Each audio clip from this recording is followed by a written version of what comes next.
You're watching SBoy TV. Who we got on the backdrop right now, man? Go ahead and introduce yourself to the people. All right, it's B. I'm a smile child, and I'm glad to be here. You got B in the building. What's the real name? You got B's and Brian. You know what I'm saying? What is it? My name is Brian. You feel me? Ain't nothing wrong with that. Yeah. Brian, you know what I'm saying? Call me B. Call you B? Yeah. I feel that. I feel you. Brian, B, you know what I'm saying? What was life like growing up for you? What was life like growing up for me? Life was decent. Life was fun. Me and my sister got to hang out a lot, do different things. Just you and your sibling? It was just two of y'all? Yeah, just me and my sister. Okay. You older, she older? Yeah, well, I'm the older. I'm Okay. the older. She's younger. So what was it like being a big brother then? It was a headache. I ain't gonna lie to you. It was a headache because you got to take responsibility for a lot. You know what I'm saying? When things go wrong, it's your fault, no matter what. And then I think siblings in general can be annoying sometimes. So just dealing with that. But it was a fun experience. I think we learned a lot with each other. So That's dope. How many years apart are y'all? we are 8. Oh, so you a real big brother. Yeah. Oh, yeah. That had to be annoying. Yeah. You know how it is. No, that's dope. All right, take me through the journey of just like, what was you doing growing up? Like, what type of things was you into? Was you always creative? Was you into sports? Yeah, so my passion was sports. I liked playing basketball. I liked moving around, getting into things, getting messy, riding bikes, climbing trees, stuff like that. But I liked drawing. I was a kind of quiet kid. You know, I liked art. I liked coloring. I liked creating. So I liked Legos. That was really my thing. I was really into Legos as a kid. Just building and creating kind of stimulated my mind. So yeah. Oh, that's dope. Did that run in the family? Anybody else in the family is like that too? I don't really know. Yeah, I ain't really asked. Okay. Being quiet, man, being that quiet kid, man, was it hard kind of doing what you're doing now? Like coming out to the public? Definitely. Yeah. It is a shift. I say I'm a recovering awkward person. You know, I'm learning to just be the people skills, you know what I'm saying, networking, things like that. But What do you find your places where you most comfortable doing it at? Like, is it just networking? Like when you talk about like things that's like business, or is it more when you just lay back, talk about sports or chilling? Like what kind of gets you opened up a lot more? probably sports. Yeah. Playing them really, not really watching them. I like to play them. So Yeah. So to this day, you still playing those sports? basketball, really. Is you sweet still right now? My sweet, I'm decent. Want to call some people out right quick? Let me know. We could do some one-on-ones, man. Do some one-on-ones. No, that'd be sweet, man. Okay. What type of student was you in school, man? I say you were quiet, but was you like on point with the grades, or was you on bull? Honestly, I was on bull. Yep. I was quiet, but I like to joke around, like with certain people. So I would do a lot of laughing. I would say a lot of joking around and stuff. Yeah, so you was like a sneaky class clown. Yeah. That's good though, because they're the ones that never get caught. You know what I'm saying? They never get caught for it, but they a problem in the classroom for real. Nah, that's dope. Okay, all right. So, what hardships did you kind of like face growing up that made you who you are today? What hardships? Really, don't even got to be hardships either. Just any experiences that kind of just, this is how I became who I am. I think being doubted or underestimated can birth a lot from a person. So a little bit of that, a little bit of bullying, which I didn't really understand. You know what I'm saying? Like we all kind of the same. So what we talking about each other for? You know what I'm saying? Yep. That kind of stood out to me. And just watching how other people treated other people was just kind of like interesting. Yeah. Kind of made me I don't know, it sounds corny, but like want to make the world a better place. You know what I'm That's saying? 100 though. Yeah. But was you actively doing that? Like, or was that something that just used to bother you, used to go home and jot about it? Or was you actively being that change in the room at that time? Like, was you confident enough in that moment to be like, hey, that ain't right. We shouldn't talk to each other like that. Yeah. Or was you more like, See, there were times when I would do that and then it would get shut down. Yeah. So you know, I would still work to do that, but I think over time, I just kind of kept it in instead of releasing it out. So as I got older, I'm like, no, B, what you holding this in for? If you know that things need to be better, like just try to be better yourself, and then the world will change. Yeah. I like that, man. I'm glad you were able to do it now, because I know that a lot of leadership, I always say, starts early, but it gets shut down. You know what I'm saying? And it can kill your confidence. So for you to be grown now and be able to still be that difference maker in the world, that's major. That's big. Yeah. That's major. That's real big. I would say, like, a lot of times having joy was, having joy or like smiling a lot was frowned upon, or being happy or being go-lucky or being positive was like, corny, or you know what I'm saying? So I had to understand, like, no, it's not corny. It's needed. Yeah. Now, are you somebody that's in like Grand Rising and all that type of stuff? Because they be cooking them people. So. Yeah. See, I went through a period where I was talking to a few females that was like the Grand Rising type. It would just be like, I think a lot of those people, there are some good people. There are a lot of good people, you know, that claim with the Grand Rising, but, you know, I think it's important to be a good person in real life. I got you. Because people be faking it. Let's be real. You know what I'm saying? And I think in this time period, because I was going to touch on this, social media is big. You know what I'm saying? And it's to a point where you can actually go viral and generate a real audience by acting positive, like by doing nice things, even if you don't have good intentions behind it. So for you, somebody with good intentions, is it hard to create on social media knowing that you have real, genuine intentions, but it might come across social media like you're just trying to gain? Yes. I understand that. It's like, it's appearances. I think social media can put on appearances. You know what I'm saying? And the real isn't highlighted as much as the fake. Mm-hmm. You know what I'm saying? So, but I think the creator, it always has your back. So I think if you move genuinely enough, over time things will work out for you. But yes, it's a lot of facades that you have to, you know, kind of break through. Yeah, especially on social media. I do want you to touch on this because I seen a post on social media. This is a real post too. I'm kind of gonna paraphrase what they kind of said, but in a nutshell, they basically said that it's a myth that good people don't always have good things come back to them. Like us out here doing good things, that's a myth that things come back. What's your take on that? Saying like, there's no point to being good? That's kind of how I took it too. Like they almost saying like there's no point in being good. Or are they just saying, be good, just don't expect nothing back? But as you out here doing good things, are you expecting things back? And it don't got to be directly like, hey, I looked out for you, you look out for me. Right. But do you expect a better way of living just by the work that you do? Person. You know what I'm saying? Yeah. Because to some degree, I ain't gonna lie, I do. I ain't even gonna lie. Like, I do too. I be like, hey man, like, what's up? My life should be going good, how good I am. Right.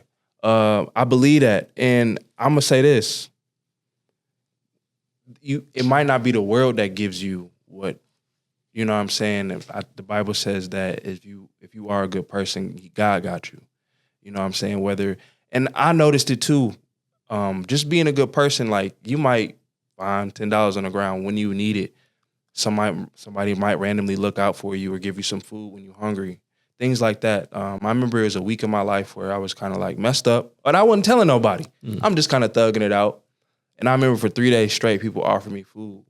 And like, I was just being a decent person. Like, you know, keeping a smile on my face, being cool, you know what I'm saying?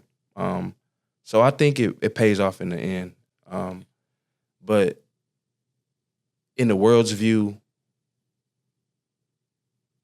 they say the good die young. I don't think the world has a big reward for the good-hearted. You know what I'm saying? I think we get our treasures later. Yeah. That's deep. Yeah. And it's inspiring to like know that and still keep going every day doing good things. So what keeps you motivated to be that person? Because I know you be tested. Yes. Somebody might cut you off in traffic. You know what I'm Yes. saying? I know somebody might steal from you. Yes. Do you wrong in friendships? Do you wrong in relationships? Do you wrong in relationships even with family members? How do you stay sane in that space? Because at the end of the day, you are human and you got emotions. Sometimes I don't stay sane. Sometimes I need to let it out. Sometimes I yell. Sometimes I pray for a long time. Sometimes I work out if I need to release some stress, or I hit a bag. You know, I go to the gym, the boxing gym. That's a way to relieve stress. But really just sitting there talking to God. Yeah. Because at the end of the day, it's trying to talk to people about it is kind of pointless. Yeah. Where are you at now in your life as far as friendships with people? Did you have to do some cutting off? Did you have to do some distancing from people? I would say around 25 is when the great divide happens. And it was uncomfortable. Very. You know what I'm saying? I'm trying to think of like, the people I talk to, there's one person I don't even talk to like maybe every 5 to 6 months. But our conversation is so dope. I'm good to the next 6 months. Mm-hmm. And those are the relationships that I'm cherishing nowadays rather than talking every day or, you know what I'm saying, just kind of shooting a breeze. Yeah, I feel that. What is it like seeing those people now that you might have cut off or distance yourself from? What's it like? Yeah, because I think, like right now, I'm 25, right? And that's something that I think about all the time. It's like, I low-key want to do a real full-blown, real cut-off, like never talk to you again type, but it's like, I still got to see you. I still got to be around you where I don't want the uncomfortable feeling because I do know you. You know what I'm saying? I know your family. I know your people. You know my family. We are cool and relatable to some degree, but we just not in the same season no more. So when I say the great divide, you understand what I'm saying? No, I'll break it down. At like 25, I feel like people is going off into different directions. Like the habits that they have had are going to start dictating their life. And for me personally, I've made a lot of mistakes. Like from 21 to 25, from 21 to 27, I made a lot of mistakes. So navigating that and fixing those mistakes, but also being aware of that. I think when you get to 25, you got a choice to make of the habits that I'm implementing in my life, like where are they taking me? You know what I'm saying? So when I say the great divide, I feel like at 25, that's when the choices you make kind of dictate where you're going to go. And you have to decide on like, do I want these people around me? The choices that they're making, are they going to help me? You know, are they going to put me in a good mind frame? Like right now, my homeboys is like grinding, like really not talking to each other. We may be talking to each other every now and then, but we really in a season of, because we know time is precious. You know what I'm saying? So there's no more time to really just be bullshitting. Yeah. I don't know if I can say that. No, that's real. No, you can say it as raw as possible. You feel me? No, you can say that, man. And that's dope. Where are you at in the space of having children? Have you had a child yet? No, I want children. Okay. I want children. But because it sounds like you gonna be on them, like you gotta be on point out here. You know what I'm saying? Because listen, man. Growing up, dog, it ain't easy being nice, man. So you gonna have to have them keep it real. Like, bro, hey, you gonna have to defend yourself. Bro. You might have to fight, bro.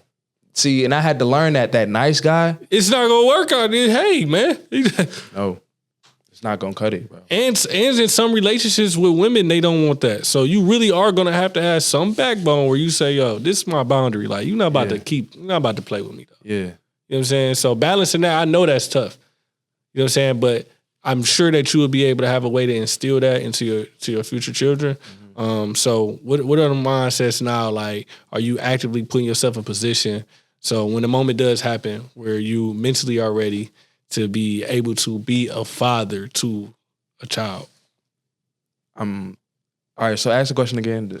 Like, I'm saying, so what type of things are you practicing doing? Like, because I'm sure when I think about Smile Child, right? I think about you being a person that you needed when you were younger, in a way, right? Right. So this will be your first chance, like your seed, like beyond all the young children that you're inspiring, this will be your child. Right. So it's a whole nother responsibility. Right. What type of things are you already preparing for? Like, Okay. Right. you know what I I'm saying? understand. Carrying yourself, ways you operate, ways you thinking, type of thing. Yes. So earlier when I was performing the thing, one of the things that helped me loosen up was, what if you was talking to Lil B?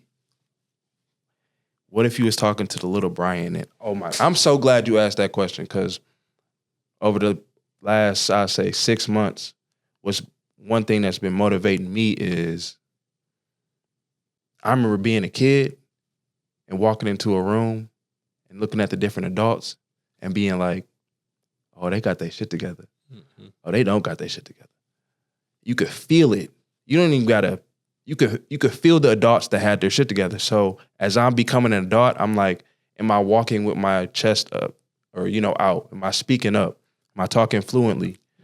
Am I working hard? Am I bullshitting?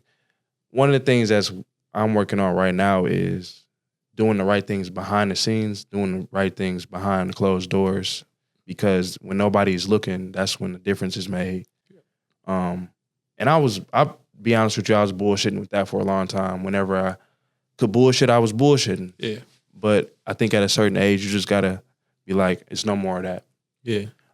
So I just want to, when my kid does get here, I want him to look at me and be like, oh, that adult got this shit together. You know what I'm saying? Like, Yeah. I like that. Yeah, that's 100. Yeah. That's 100. I don't get no realer than that. You know what I'm saying? That's 100. What created Smile Child? Honestly, some dark times. I think in 2020, when the pandemic hit, it was like you had to face, you was in the house. You had to deal with you. You had to deal with the relationship that you had with your spouse, because you had to be with them 24/7. You had to deal with just kind of things that you was maybe putting off. Yep. And one thing I was putting off was my mental health. So when 2020 came around, there was a period in there where I was just kind of down, depressed, and like, just working my job. And really, I was into photography a little bit, but it came down to like, all right, what do I really want to do in my life, and what's inside of me? Mm-hmm. I like creating. Creating makes me feel alive, and I like designing. So I kind of just took that, and there was one day where it was bad. I wasn't sleeping, and I was just praying, and God told me those words that I read to you all. So I wrote them down and made a logo. Now and just got started. Yeah, that's real. So it's all God led. Don't get no better than that. Yes, sir. Don't get no better than that. That's real. And he told you specifically clothing with this, or is it supposed to be something even bigger than this? So it's supposed to be a learning center. It's going to be a learning center. I want to be able to have a building where I can take different. So let's say you specialize in growing your own food. Mm-hmm. Let's say you specialize in homeschooling. Let's say you specialize in business literacy. I want to have a place where children and people out of foster care system can come for business advice, just community help. That's really my goal, is to reach out to those kids that's in the foster care system and those children in general, but especially those in the foster care system, because I was able to make it out and turn myself into something. So I know it's possible. I was about to say, do you have a direct relation to those aspects of impact? So foster care systems. Yeah. Volunteering. Yeah. No, I'm saying just a personal experience. Like, what made you passionate about the foster care system? So I'm adopted. So at the age of 3, I was adopted by 2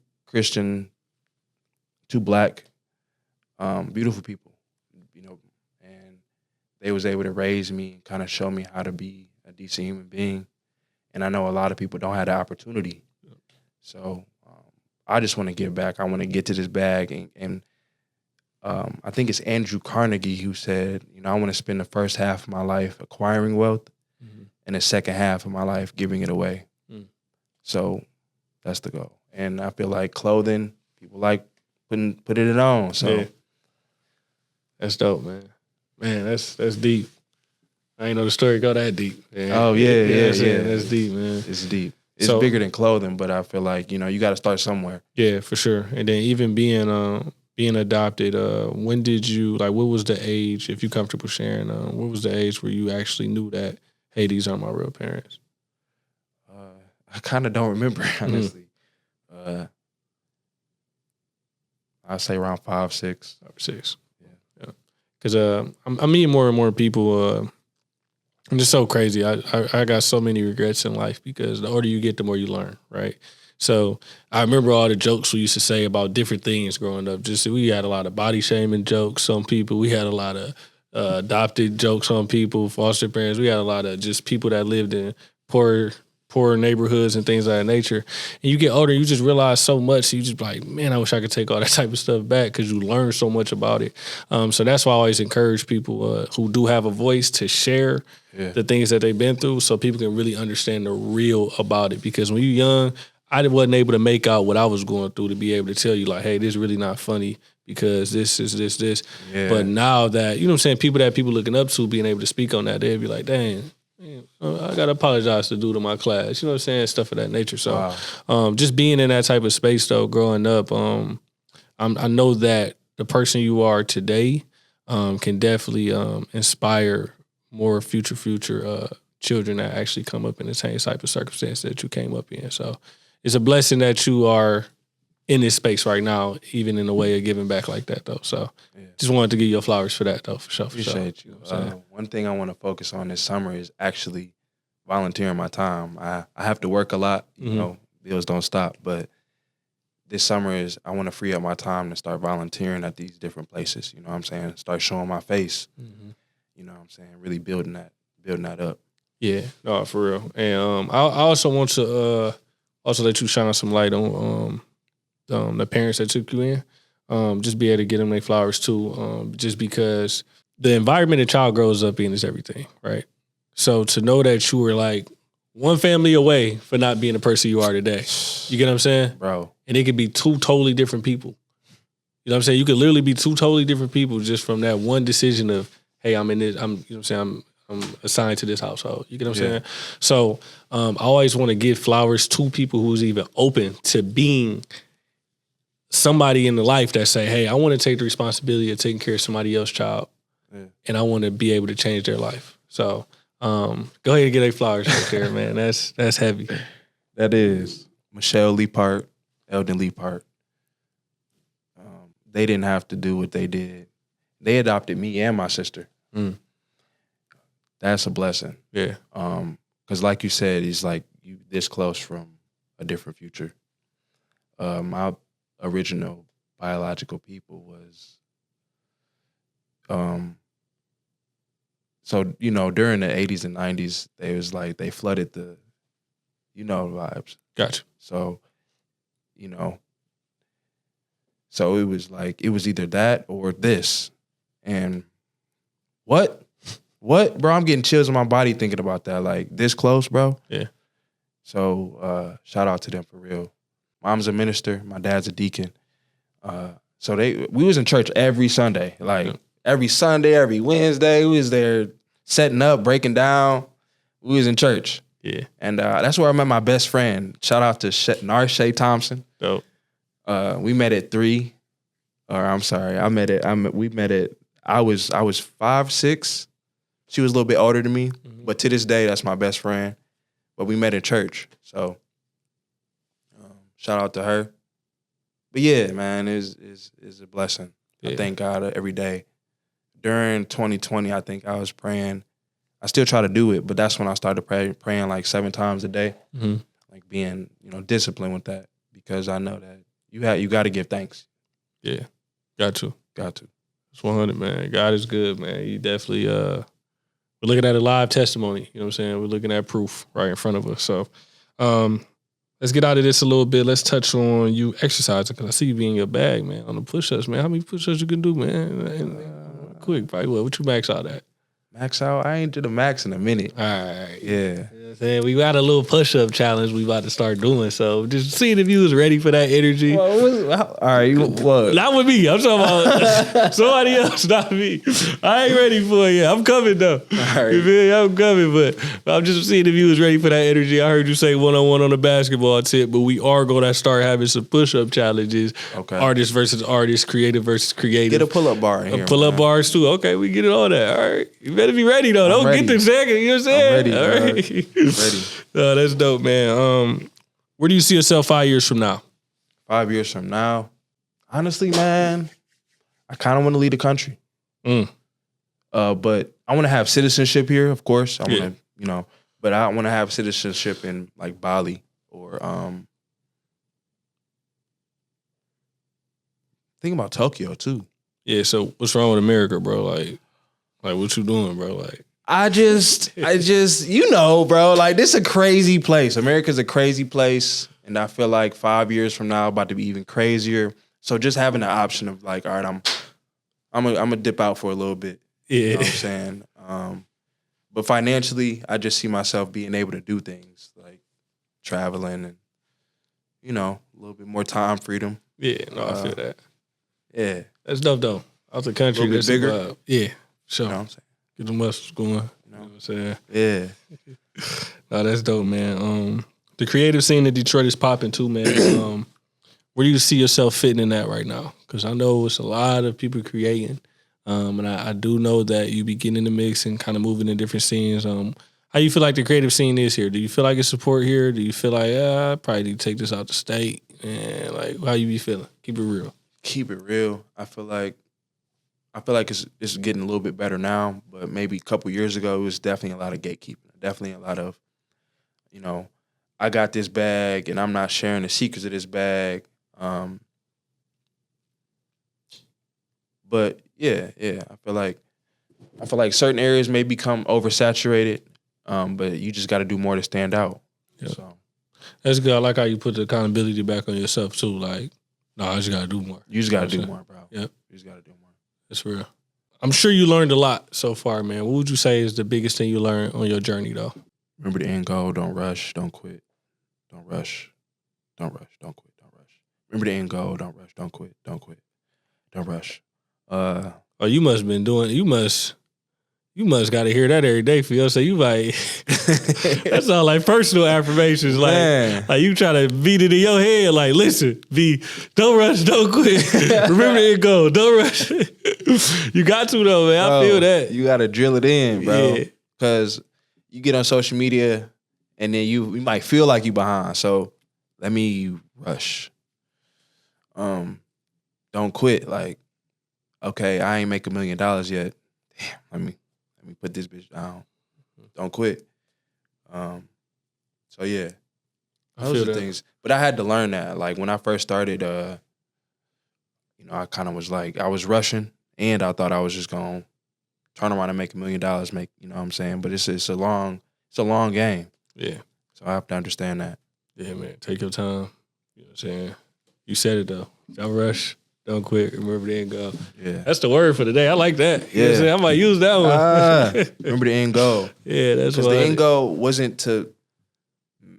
The end goal is to generate wealth, but the end goal wasn't to like selfishly make money. The goal is to spread joy, spread happiness, give encouragement to children, and get to that learning center. So that's gonna take funding. That's gonna take people. And that's gonna take time. Yeah. Man, you gotta be deep in your prayer bag too, man. That's a big responsibility. But with God on your side, I know you can do it. You know what I'm saying? So yeah, definitely stay focused, bro. For real.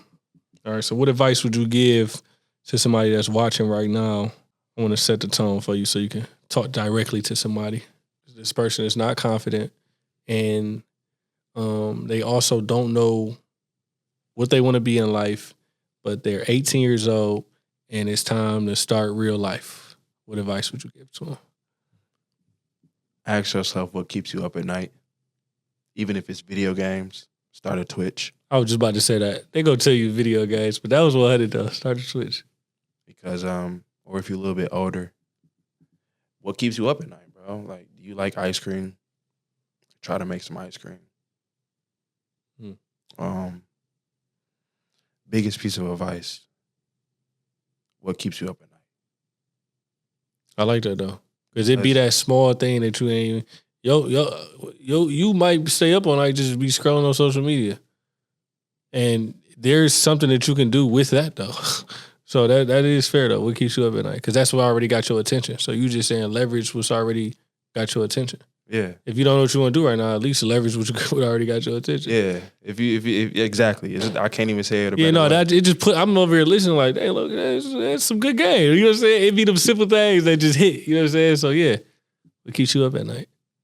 Because I was listening to a video. I was talking about when you lay down, your head hit the pillow.